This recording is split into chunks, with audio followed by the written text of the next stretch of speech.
నమస్తే, నేను IMR Mohan Rao alias Madhubabu. ఎన్నికల కౌంటింగ్ మహోత్సవం పూర్తయింది. కని విని ఎరుగని రీతిలో చరిత్ర ఇంతకుముందు కనలేదు వినలేదు అనే రకంగా ప్రజలు తమ తీర్పుని అత్యంత స్పష్టంగా ఇచ్చి ఉన్నారు. నిజంగా షాకింగ్ అన్నమాట.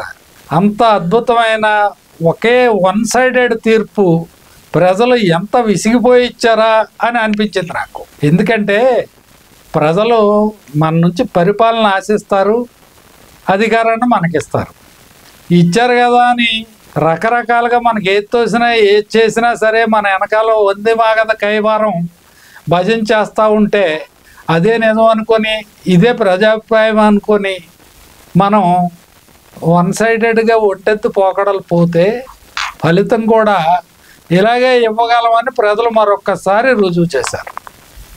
చంద్రబాబు నాయుడు గారికి అండ్ పవన్ కళ్యాణ్ గారికి, భారతీయ జనతా పార్టీ వారికి, కూటమికి అత్యద్భుతమైన విజయాన్ని అందజేశారు. బహుశా నేను అనుకుంటాం చంద్రబాబు నాయుడు గారికి భగవంతుడు కూడా సంపూర్ణ సహకారం అందించాడని అనిపిస్తుంది. ఎందుకంటే 14లో కానీ లేదా జగన్మోహన్ రెడ్డి గారికి 19లో కానీ భారతీయ జనతా పార్టీ నుంచి మనకు కావలసిన పనులు డిమాండ్ చేసి తెచ్చుకోగల స్థాయి తక్కువ మెజార్టీని భారతీయ జనతా పార్టీకి ఎప్పుడూ ఇవ్వకుండా వారికి ఫుల్ మెజార్టీ ఇచ్చి ఒక రకంగా ఆంధ్రప్రదేశ్ని అనాథం చేసి మనం ఏమీ మాట్లాడలేక వారిని ఏమీ ఫోర్స్ చేయలేని స్థితిలోకి మనల్ని నెట్టి, చంద్రబాబు నాయుడు గారు 14 నుంచి 19 దాకా అదే పరిస్థితి, జగన్మోహన్ రెడ్డి గారు 19 నుంచి 24 దాకా అదే పరిస్థితి. వెరసే ఆంధ్ర రాష్ట్రం అనాథ అయింది. ఈ తీవ్రమైన ప్రజా ఆగ్రహం దానివల్లే డెవలప్ అయిందనేది నా అభిప్రాయం. రాష్ట్రం కావలసిన, కేంద్రం నుంచి తెచ్చుకోవలసిన ఏ విధమైన సహాయ సహకారాలు సవ్యంగా ఇవ్వట్లేదని, ఇప్పుడు ఫుల్ మెజార్టీ ఇచ్చి కేంద్రాన్ని మనకు కావలసిన వ్యవహారాలన్నీ మాట్లాడి తెచ్చుకోమని ప్రజలు ఇండైరెక్ట్గా చంద్రబాబు నాయుడు గారిని ఆదేశించారా అనిపిస్తుంది. ఇంకా సరే, చంద్రబాబు నాయుడు గారు అండ్ వారి కూటమికి ఇచ్చిన మెజార్టీ నా భూతో నా భవిష్యత్. కానీ ఈ మొత్తం ఎపిసోడ్లో జనసేన అధినేత పవన్ కళ్యాణ్ గారి పాత్ర సూపర్ అని చెప్పాలి. ఎందుకంటే కూటమి కట్టడానికి కానీ, భారతీయ జనతా పార్టీ వారిని కూడా ఒప్పించి ఆ కూటమిలోకి తీసుకురావడానికి కానీ, అన్నిటికంటే ముఖ్యంగా అటు తిరిగి ఇటు తిరిగి పంపకాల దగ్గరికి వచ్చేప్పటికీ ఆ ఒత్తిడంతా తన మీదే పడి అద్భుతమైన అపూర్వమైన త్యాగం తను చేసి 21 సీట్లే తీసుకొని, ఆఖరిలో కూడా అంతా డిక్లేర్ అయ్యాక కూడా ఆయన 1 సీటో 2 సీట్లు వదులుకోవాల్సి వచ్చింది. తీసుకొని ఏమైనా సరే ఈ ప్రభుత్వాన్ని ఓట్లు చేయకుండా నేను కాపాడి ప్రభుత్వాన్ని గద్దె దించాలి అనే కఠోరమైన నిర్ణయం తీసుకొని ఒక రకంగా ఛాలెంజ్ చేసి ఆయన ముందుకు వచ్చి గ్రాండ్ సక్సెస్ అయ్యారు. నిజానికి మరి ఈ మొత్తం ఎపిసోడ్లో మనం స్పోర్టివ్గా చెప్పుకోవాలంటే he is the man of the match. Mister Konidela Pawan Kalyan is the man of the match I think. ఇక మరొక విషయం ఏంటంటే, ఆయన అంతకుముందు ఆయన మాట్లాడే విధానం కానీ కొంచెం సినిమాటిక్గా ఉండేది. ఈ బాధ్యతాయుతమైన పదవుల్లోకి రాబోతున్న పార్టీ పెట్టిన వ్యక్తులు ఇలా మాట్లాడకూడదు అని నేను మనసులో అనుకునేవాడిని. ఇప్పుడు ఆయనలో గొప్ప పరిణితి కనపడుతుంది. అసలు సీట్లు తీసుకున్నప్పుడే ఆయనలో తనలో ఉన్న గొప్ప పరిణితిని ముందు పెట్టి చూపించుకున్నారు. నిజంగా ఆ పరిణితికి అపూర్వం. అంత పరిణితి ఆయన సాధించడం నిజంగా నాకు చాలా ఆశ్చర్యం అనిపించింది. మరొక గొప్ప విశేషం ఏంటంటే, ఈ సందర్భంగా మార్నింగ్ చూశాను నేను, చంద్రబాబు నాయుడు గారు పవన్ కళ్యాణ్ గారు ఆఫీస్కి వెళ్ళి ఫ్యామిలీతో సహా వెళ్ళి వారిని అభినందించి రావటం నిజంగా ఈ స్నేహం చూస్తుంటే ముచ్చటేస్తుంది.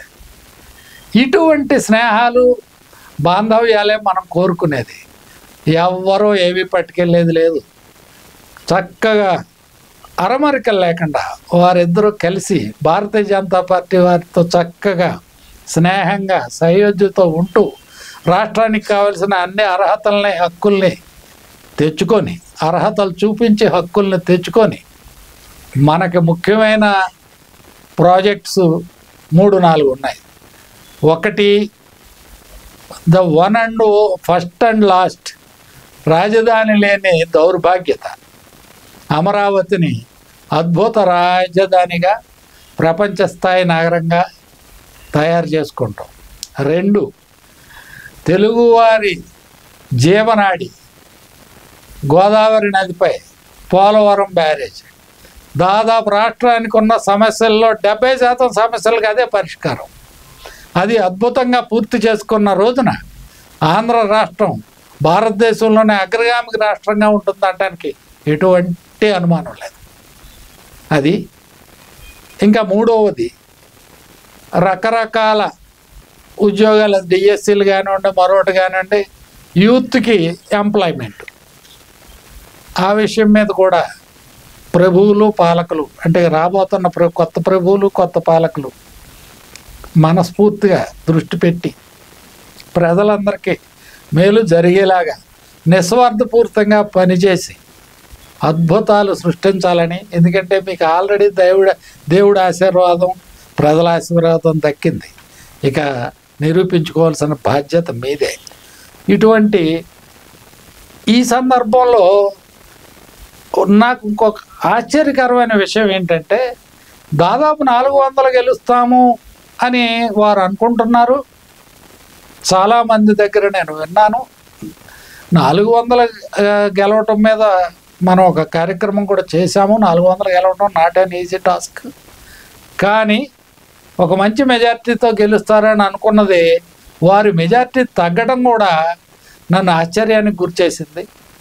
బహుశా INDA కూటమి బాగా జట్టు కట్టడం, చాలా వర్గాల ప్రజలను తమ జట్టులోకి లాక్కోవడం వల్ల అంత అద్భుతమైన పరిపాలన చేసి మోడీ గారు అద్భుతంగా ఆర్టికల్ 370 ఇష్యూని, జమ్మూ కాశ్మీర్ ఇష్యూని సాల్వ్ చేసి రామ మందిర నిర్మాణాన్ని పీస్ఫుల్గా సెటిల్ చేసి నిర్మాణం పూర్తి చేసి ఆలయాన్ని ఓపెన్ చేసినా కూడా మరి నార్త్ ఇండియాలో కొన్ని చోట్ల వారికి రావాల్సిన స్థాయి ఓట్లు రాలేదు. చంద్రబాబు నాయుడు గారు దీన్ని కూడా అడ్వాంటేజ్గా తీసుకొని మన రాష్ట్రానికి రావాల్సిన హక్కులు తెచ్చుకొని, మనకు కావలసిన నిధులు తెచ్చుకొని, పర్మిషన్స్ తెచ్చుకొని రాష్ట్రాన్ని నభూతో నభవిష్యత్తుగా తీర్చిదిద్ది భారతదేశంలోనే అగ్రగామి రాష్ట్రంగా ఆంధ్రప్రదేశ్ నిలబడేలాగా చేయగలరని, చేయగల అనుభవం నిజానికి ఇవాళ అద్భుతమైన అనుభవం ఆయన సొంతం, అద్భుతమైన అడ్మినిస్ట్రేషన్ ఆయన సొంతం, అద్భుతమైన ఆలోచన శక్తి, సంపద సృష్టి ఇవన్నీ ఆయన సొంతం. పక్కన కొదమసింహంలాగా పవన్ కళ్యాణ్ గారు, పెద్దన్నలాగా భారతీయ జనతా పార్టీ వారు వీరి సహాయ సహకారాలతో అద్భుతాలు సృష్టిస్తారని, నవ్యాంధ్రను సాధించి నిర్మించి అభివృద్ధి చేస్తారని మనస్ఫూర్తిగా కోరుకుంటూ ఈ అవకాశం ఇచ్చినందుకు మీ అందరికీ ధన్యవాదాలు తెలియజేసుకుంటూ సెలవు తీసుకుంటాను. Thank you very much.